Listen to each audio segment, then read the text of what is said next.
o que eu fiz? Eu montei uma ajuda, né? Porque muita gente me pergunta: ah, como que eu começo a treinar xadrez? E a gente tem que começar por...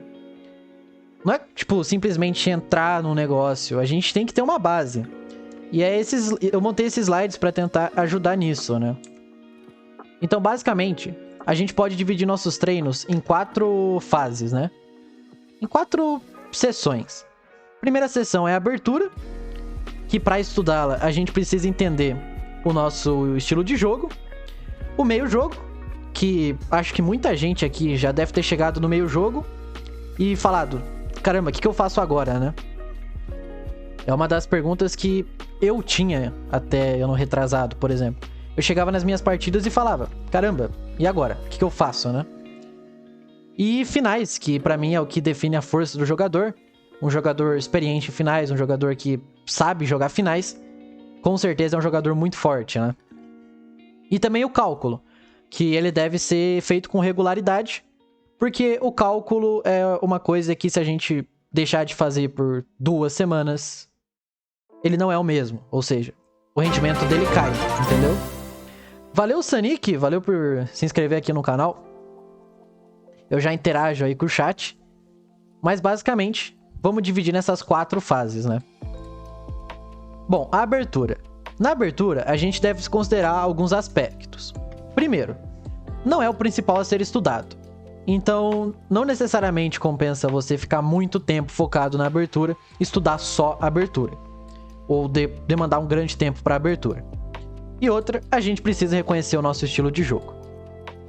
Se a gente gosta de posições mais abertas, com vários temas táticos, ou você gosta de olhar pro tabuleiro e falar: caramba, não tô entendendo nada, uma partida caótica, uma partida cheia de ataques, então, basicamente, você é um jogador de posições mais abertas, né? De posições mais agressivas.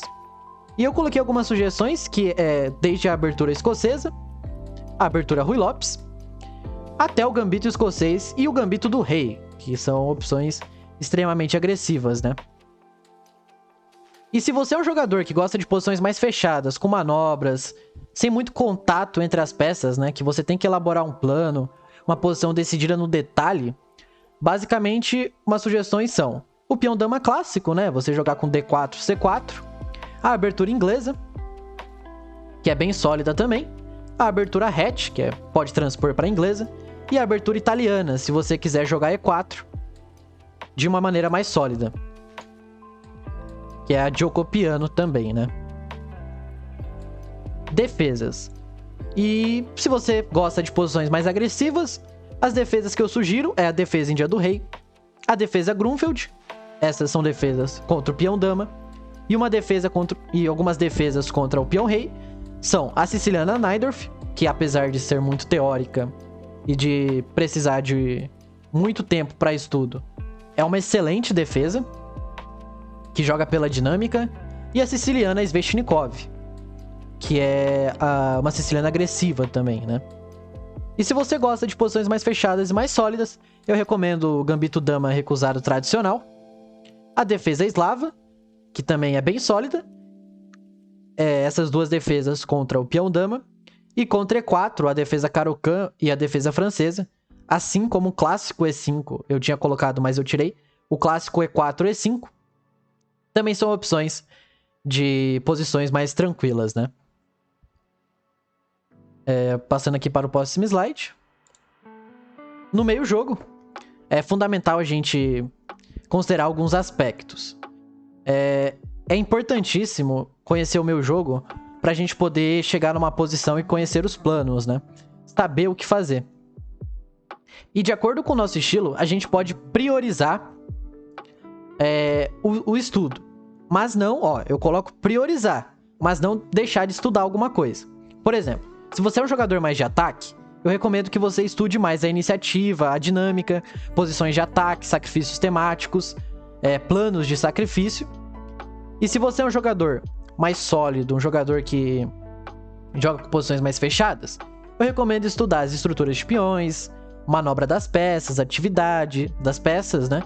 Trocas favoráveis, trocas desfavoráveis, rupturas, enfim. que tá linkado com a estrutura de peões. Mas é aquilo. Dar prioridade. Um jogador tem que estudar. Mesmo se você é um jogador mais sólido, você tem que saber sobre iniciativa, você tem que saber sobre dinâmica, você tem que saber sobre ataque, tem que saber sobre sacrifícios.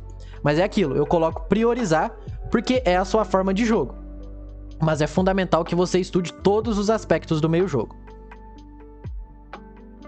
E finais. Que, na minha opinião, é o que define a força do enxadrista, como eu havia dito. É um dos mais importantes para a evolução, porque com os finais você pode se sentir até mais seguro no meio-jogo. Que eu vejo muita gente, inclusive eu tinha esse medo, de chegar no meio-jogo e não simplificar a posição por não saber jogar finais. Por ter medo de errar no finais. Então, alguma sugestão aqui. A minha sugestão é que você comece os finais pela seguinte ordem. Finais de peões. Depois, vendo os finais de peões clássicos, entendendo os finais de peões. Finais de torres. Depois os finais de torres. Finais de dama. Depois os finais de dama. Finais de peças maiores, que aí seria finais com torre e dama. E depois começar a estudar as peças menores separadas. Então entender a função do cavalo nos finais, quando o cavalo é bom, quando o cavalo é ruim. Entender o bispo também nos finais, entender quando o bispo é bom, quando o bispo é ruim. Entender os finais de cavalo contra bispo. E entra muito naquele cavalo bom contra bispo mal, ou bispo mal contra cavalo bom. E depois os finais de peças menores, ou seja, e aí vai para finais como bispo e bispo contra cavalo e bispo contra cavalo e cavalo. Então, essas opções. E por fim, o cálculo, né? Que é o que eu falei, deve ser feito com regularidade. Então, cara, define, nem que seja no mínimo 20 minutos do seu dia só para resolver exercícios táticos.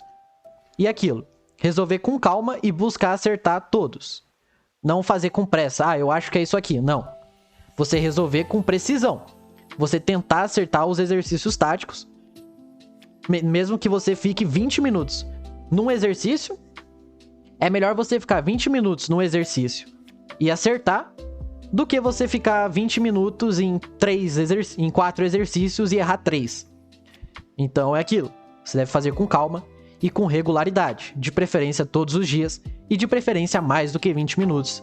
20 minutos é o tempo mínimo, estourando assim o limite que eu coloquei, de mínimo, né?